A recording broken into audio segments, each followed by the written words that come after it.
मैं पुनपु तराम नौकसरी अखोई हौजिक हौजिक मणिपुर की गवर्नमेंट दा अखोई गुवाहाटी दगी अखोई कई है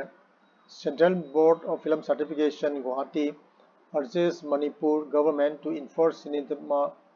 Cinematograph Act 1952 है ना कोई मणिपुर दा हौजिक फिल्म कापीबा दिगी एल्बम सिंबा कोई पब्लिक प्लेटफॉर्म उलीबा पब्लिक आईडी सिनेमा हॉल है यूट्यूब ता फेसबुक ता उतपदी के सुकाई देखो सिनेमा हॉल थिएटर सिंदा उलीबा कोई एडवर्टाइजमेंट गी प्रोटेक्शन से कोई गवर्नमेंट ऑफ इंडिया की सिनेमाटोग्राफ एक्ट 1952 की मखादा सर्टिफिकेट उल्लू नत्रगदी मकोइसी आइन की ओइबा एक्शन लखलगा फाबा जेल थंबा नियम कायबा थबक तोबगी एक्शन लखत याय हाइबनी अदुना मसदैसिदा अखोइना मसिगी पाउजी अखोइगी टुडे नोटिस टुडे दसु यावरे अदगी इवन मणिपुर की पाउ मणिपुर की मरी लेनबा पाउ इकुदमतसु लोइन यावरे को 19 across the state highlighting that all films videos advertisement हाइबसिंग से अखोइना अखोइगी ओइना मणिपुर की ओइना अखोइना चनबी अमा लई के हाइगंदा आइना आइगी कंपनी की एडवर्टाइज अमा लैरे एडवर्टाइज अमा सेमे एडवर्टाइज कोई सिनेमा हॉल पीरगा अम कापियो हारगा सिनेमा हॉल ने कापुगुम्बा अदगी कोई चैरिटी मोले चैरिटी दुदा अखोइगी एडवर्टाइज अमा लैरे एडवर्टाइज अमा कापियो हाइबन सिंबा सिमा सिंबा सिंगसी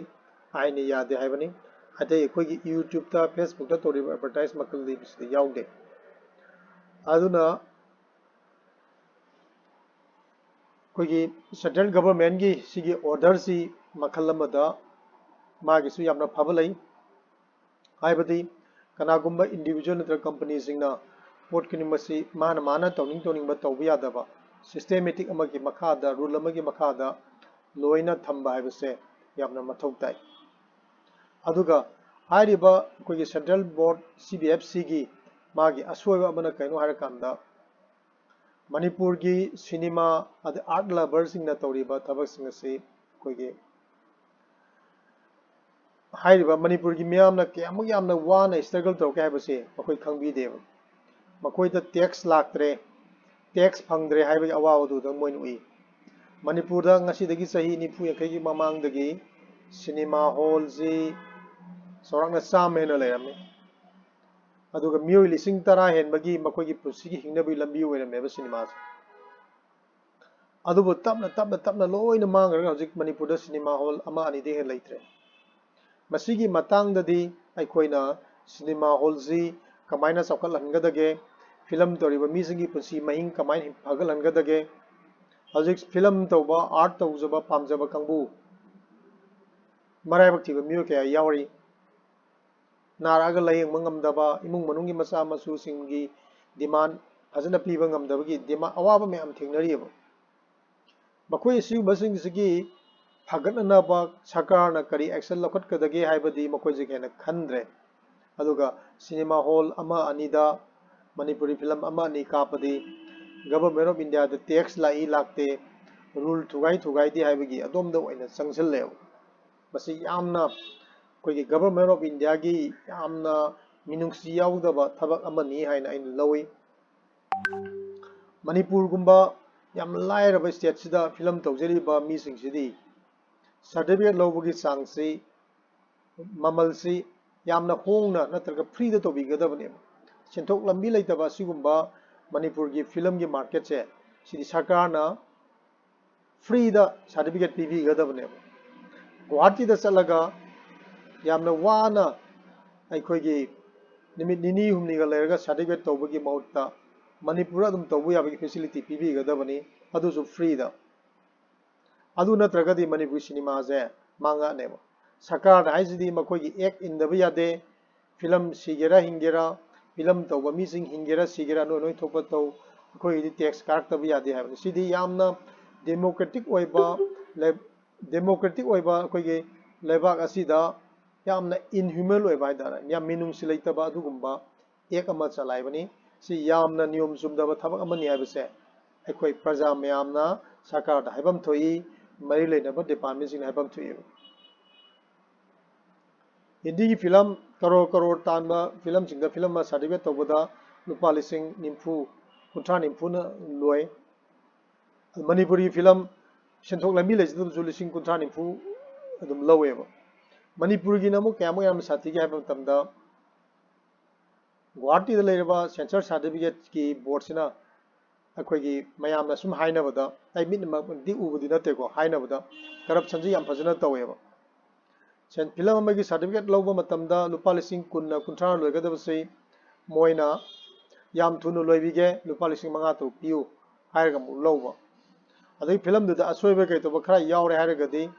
अदुजु याहंबिरगे लुपा लिसिंग मरी मंगा पियु हायरगा फिल्म की सर्टिफिकेट बोर्ड सिना प्रोड्यूसर सिंह की पैसा से लुपा लिसिंग कुंथ्रा ने यागदबसे लिसिंग यांखई हुंफु लौरगा याहनबा याम यावे सिगी करप्शन कनाना तौरी हाइबसी कोई करप्शन की थिगतनब डिपार्टमेंट सिंह सरकारी डिपार्टमेंट सिंह अमता थिगलोय हाइदि सरकारी डिपार्टमेंट मोय मसेंदी अदुम यासनगिनेब लाइररीदी फिल्म पुरथुइबा प्रजा फिल्म पुरथुइबा आइगुबा कोइसे अदुम वार लेगनेब अदुना सी करप्शन से कनाना तौई हाइबसी थिजंबा मसंगी करप्शन तौरे मी सिंह चेराक पिबा मसंगी अदुदगी मणिपुर गुंबा फिल्म की सेंथोक लंबी लेजदब मियाम की दमकता खल्लगा मियाम एंटरटेनमेंट की दमकतनी मियाम की दमकता कथोबनी हाइना खल्लगा संगप प्रोड्यूसर सिंहसे अखोई सरकार ना पुनिंग थौ पिगदबनी सर्टिफिकेट पीबदा लुपा लिसिंग अमा अनि मंगा तराना यानब होनगदबनी अदगी अमेरिका बॉलीवुड की यामना बिग बजट करोड़ करोड़ तांगदब फिल्म दा लौब पैसा दो सिदा लौब यादेब मणिपुर अखंग आई ऑफिशियल सिंगसु आई हाइब टॉपिक सिंग सी मरमदा खन्नबियो अदुगा मणिपुर फिल्म प्रोड्यूसर की देओ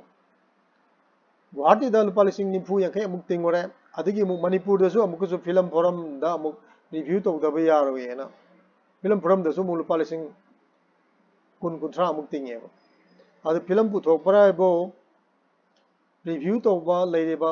ऑर्गेनाइजेशन मयामसिगी पैसा सानबो इन तौरेबो अदु फिल्म दो कापा कांदनो फिल्म दसु फ्लॉप चतरा पैसा मांगेबा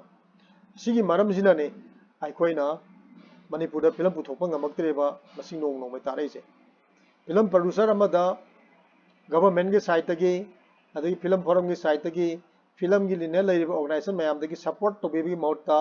फिल्म पुथोइ मिदुदा पैसा से अदुगी पिरो अदा मसिंग थिंगमदना अदुम लौब यानबगी से गिल तरा को लेबसे सिगिसु पैसा पीनी फोरम गिसु अमु पैसा पीनी अदगी गुवाहाटी की सेंसर बोर्ड की पैसा पीनी अदुसु मखोगी नियम दा लेरो पैसा दुगी मथक्ता अमु तोंगान टैक्स मोलकलिनी मोइना याम थुन लोइसनबिनी अदु तोंगनेना अदु फिल्म अमा कामना होनाबदा लुपा लाख अमगी मयादा संगे मणिपुरी फिल्म लुपा लाख अनिहुमना पुथोकपसिदा सर्टिफिकेट लौना होनाबदा लुपा लाख अमा संग्रे अदुदी प्रोड्यूसर कनाना फिल्म पुथोकपा ngamgani सिगुम्बा नियम नतबा थबक सिंगसी यारे मखैदी कोई फिल्म प्रोड्यूसर सिंगदा तौबिगनो अदुगा गुवाहाटी की सेंसर बोर्ड ना मणिपुर गवर्नमेंट दा अखोई मणिपुर फिल्म सिंगसी सेंसर सर्टिफिकेट लहुनगदबनी एन हाइरिबसे सर्टिफिकेट लौगदबनी अदु लहुनद्रिगी ममांगदा फिल्म प्रोड्यूसर सिंगी अवाब सिंगी हाना येंगबियु फिल्म प्रोड्यूसर सिंगी हिंगना हाना होनबियु हाइदना सेंटर गवर्नमेंट रिप्लाई में पीबा संगे अदुगी रिप्लाई दुगी मतुंगिना करिगुबा मणिपुर सरकार ना अमदी दिल्ली गवर्नमेंट ना मणिपुर की फिल्म तौजरिबा फिल्म की हॉल मपू सिंह फिल्म के प्रोड्यूसर सिंह डायरेक्टर सिंह आर्टिस्ट सिंह फिल्म के एडिटर सिंह स्क्रिप्ट राइटर लेरिबा फिल्म की एनी फ्रीडम फिल्म की मिपुं खुदिमक्ता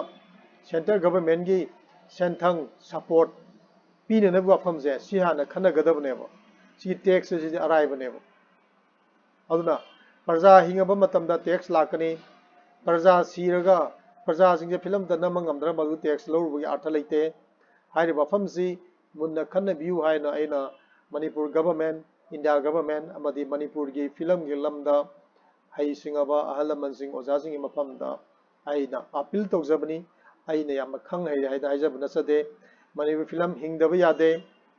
मणिपुर की फिल्म ना मणिपुर कन्न फनबदा अचौब थौदांग लौरिबनी मणिपुर फिल्म ना इंडिया कन्न होनाबदा अचौब थौदांग लौरिबनी अदुना अखोई हौजिक चप चारबा मतमनी अचौब एक्शन अमा यामना मरु ओइबा